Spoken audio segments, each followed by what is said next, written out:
नमस्कार, एक बार फिर से मैं आप सभी के सामने उपस्थित हूँ बेहद महत्वपूर्ण टॉपिक के साथ। और आज हम बात करने वाले हैं हिंदुकुश हिमालय की, जिसमें चेतावनी जारी की गई है कि इसके 75% ग्लेशियर्स पिघल सकते हैं ग्लोबल वार्मिंग की वजह से। चलिए इस रिपोर्ट से समझते हैं कि आखिर ये इतनी बड़ी समस्या क्यों हो जाती है और कैसे इसका निदान किया जा सकता है, और अगर ग्लेशियर्स पिघलते हैं तो कितनी बड़ी तबाही आ सकती है। मेरा नाम है प्राची मिश्रा और संस्कृति आईएएस के इस प्लेटफॉर्म पर आप सभी का बहुत बहुत स्वागत है। वीडियो अंत तक जरूर देखिएगा, बेहद इंपॉर्टेंट टॉपिक्स मैंने इसमें कवर किए हैं।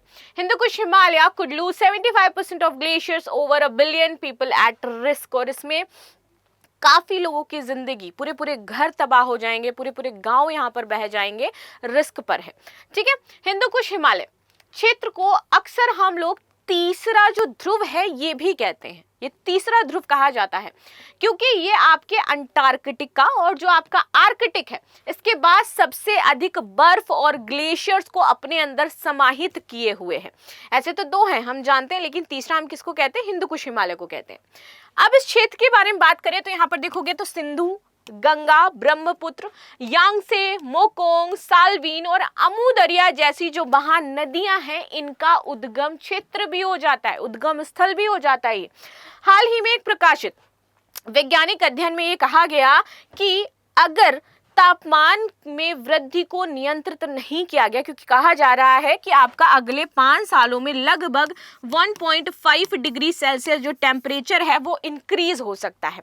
तो अगर हमने इस टेम्परेचर इंक्रीज को नहीं रोका तो इसकी वजह से इस क्षेत्र की जो तीसरा ध्रुव है, इसके 75% ग्लेशियर्स इस सदी के अंत तक पिघल जाएंगे।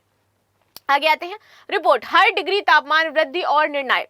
देखिए ये अध्ययन जो था ये तजाकिस्तान के दुशांबे में आयोजित संयुक्त राष्ट्र के पहले ग्लेशियर सम्मेलन के दौरान जारी किया गया था, और पहला आपका ग्लेशियर सम्मेलन हुआ था अभी तक। इसमें आप देखोगे तो 2 लाख से अधिक ग्लेशियरों पर आधारित डेटा था और 8 ग्लेशियर मॉडल का यहाँ पर प्रयोग किया गया था। और फर्स्ट टाइम ग्लेशियर्स की स्टडी करके यहाँ पर बताया गया कि ग्लेशियर्स रिस्क पे हैं।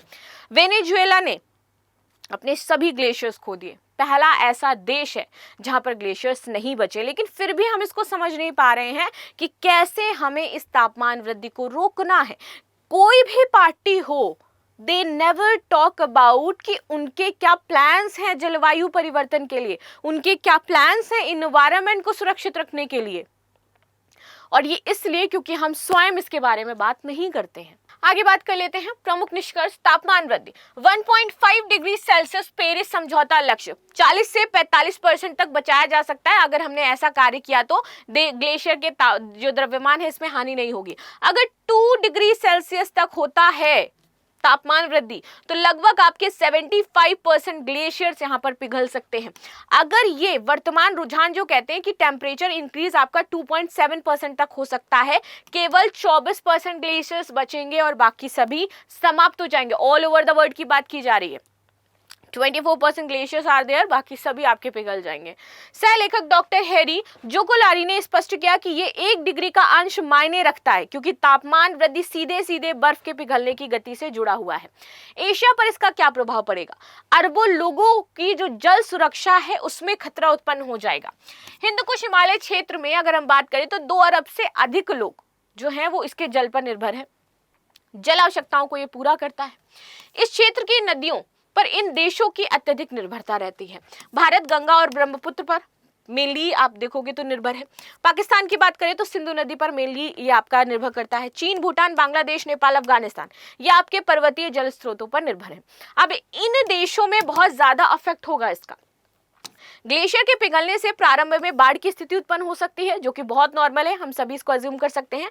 फिर लंबे समय में आप देखोगे तो बाढ़ आएगी, लेकिन इसके बाद सूखे की स्थिति उत्पन्न होगी, सिंचाई संकट उत्पन्न होगा और पेयजल की भारी कमी हो जाएगी, क्योंकि हमारे पास पीने योग्य पानी नहीं बचेगा।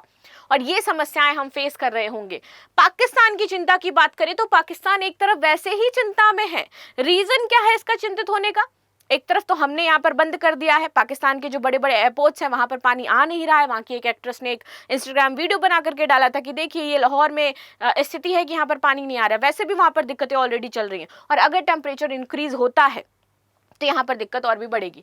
हाल ही में भारत द्वारा सिंधु जल संधि की समीक्षा की घोषणा के बाद पाकिस्तान के लिए ये दूसरा बड़ा झटका है। सिंधु नदी प्रणाली पाकिस्तान की कृषि अर्थव्यवस्था की जीवन रेखा हो जाती है और इसी को लेकर के वहाँ का जो सिंध प्रांत है और जो पंजाब प्रांत है आपस में भिड़ रहे थे। अभी कुछ दिन पहले ही मैंने आपको पढ़ाया था। और रीज़न क्या था? यही वाटर डिस्ट्रीब्यूशन जो किया जा रहा था, वहाँ पर सूखे की स्थिति उत्पन्न हो रही थी। ग्लेशियर के पिघलने से पाकिस्तान को जल उपलब्धता में भारी गिरावट देखने को मिलेगी। जलवायु प्रवास, राजनीतिक अस्थिरता का सामना यहां पर करना पड़ सकता है। वैश्विक प्रभाव, यूरोप और अमेरिका भी नहीं बचेंगे। यह संकट केवल एशिया तक सीमित नहीं है। ये अध्ययन में यह चेतावनी भी दी गई है कि यूरोप के आल्प्स और अमेरिका के रॉकी पर्वत और आइसलैंड में भी ग्लेशियर्स का 85 से 90% हिस्सा खत्म हो सकता है। स्कैंडिनेविया की बात करूं मैं तो यहाँ पर कुछ हिस्सों में तो ग्लेशियर्स पूरी तरीके से समाप्त हो गए हैं, जो आपके स्कैंडिनेविया क्षेत्र हो जाते हैं। इससे इन क्षेत्रों में जो जल विद्युत, पर्यटन और जैव विविधता है, इस पर विनाशकारी प्रभाव देखने को मिला है।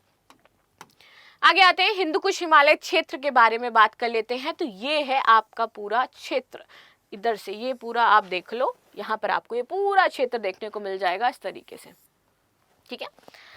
आगे आते हैं, हिंदू कुश हिमालय क्षेत्र में उत्पन्न प्रमुख नदियों की बात करें तो आप देखो, सिंधु नदी भारत पाकिस्तान के लिए इंपॉर्टेंट है, गंगा भारत नेपाल और बांग्लादेश के लिए इंपॉर्टेंट है। ब्रह्मपुत्र की बात करते हैं तो चीन, यहाँ पर इसको यार्लुगा ताप्त्सोंगो भी कहते हैं, ये भारत और बांग्लादेश के लिए भी इंपॉर्टेंट है। यादसेगे सिर्फ इंपॉर्टेंट चीन के लिए। मोकोंग की बात करें, चीन, Myanmar, Laos, Thailand, Cambodia, Vietnam, यहाँ तक का इसका जो जल है वो जाता है। साल्वीन नदी की बात करें, चीन, म्यांमार, थाईलैंड अगेन। आमू दरिया की बात करें, अफगानिस्तान, तजाकिस्तान, उज्बेकिस्तान तक। और ये सभी देश चिंता में आ जाएंगे, जो इनका बहाव क्षेत्र है वो यहाँ से जुड़ा हुआ है।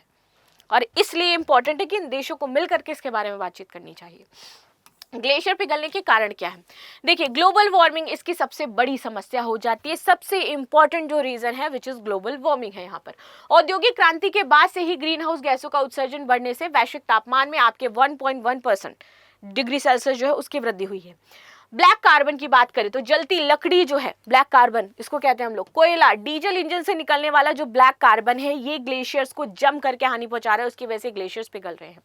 भूमि उपयोग परिवर्तन, जंगलों की कटाई भारी मात्रा में की जा रही है, निर्माण गतिविधियां हो रही हैं, खनन से स्थानीय जलवायु आपकी प्रभावित हो रही है। जलवायु परिवर्तन से बर्फबारी में गिरावट, अधिकतर क्षेत्रों में बर्फ की जगह बारिश हो रही है, जिससे ग्लेशियर्स का पुनर्भरण नहीं हो रहा है।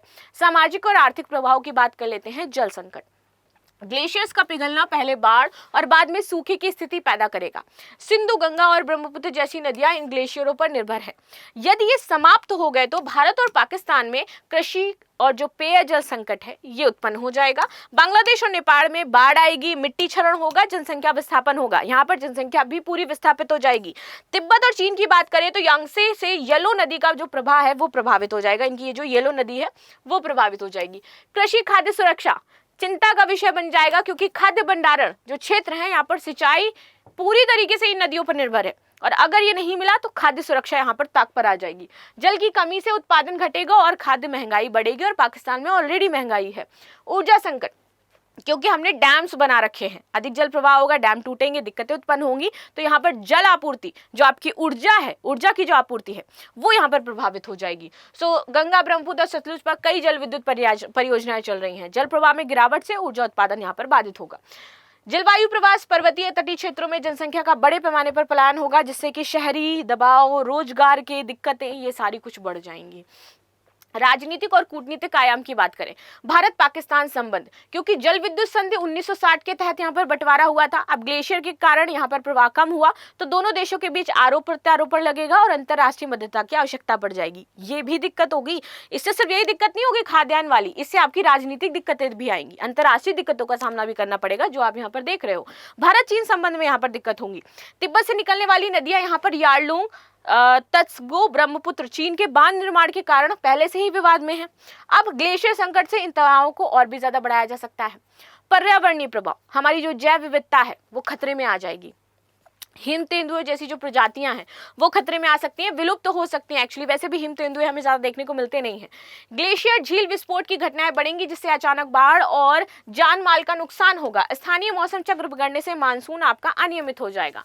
समाधान की दिशा, नीति स्तरीय प्रयास, पेरिस समझौते के लक्ष्यों का पालन अगर हम करें तो हमें 1.5 डिग्री सेल्सियस तक जो बढ़ रहा है हमारा टेम्परेचर उसको कम करना है, ये हमारा लक्ष्य हो जाता है।